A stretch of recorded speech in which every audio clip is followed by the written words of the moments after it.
All right, I'm the Flat Rate Master, and today we're talking about, you even got to warranty OEM parts. Talked about it a lot on this channel, but we do put a lot of OEM parts on vehicles.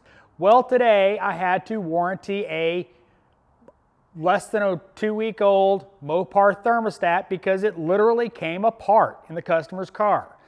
It came in a couple weeks ago with a radiator leak and it overheated, no blown head gasket, but as per our normal operating procedure, we do a thermostat as well because if the vehicle got hot, it can melt the wax pellet and cause overheating complaints for the customer in the future.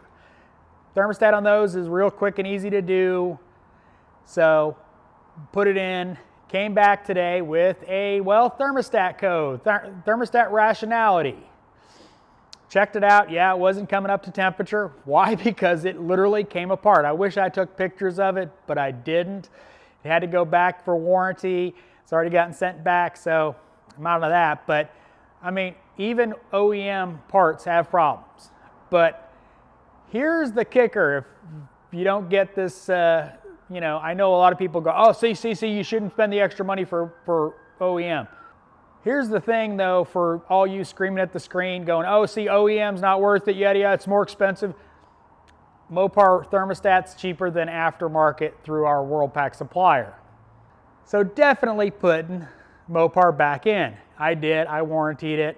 We haven't had, I think that's the first time I've had to warranty a Mopar thermostat, and we've done literally hundreds of those things. 3.6 Chrysler, we've done hundreds of them. So just a little rant about, you know, I mean, come on, Chrysler, you can't even source a thermostat that doesn't come apart, really? As always, thanks for watching. I am the Flat Rate Master.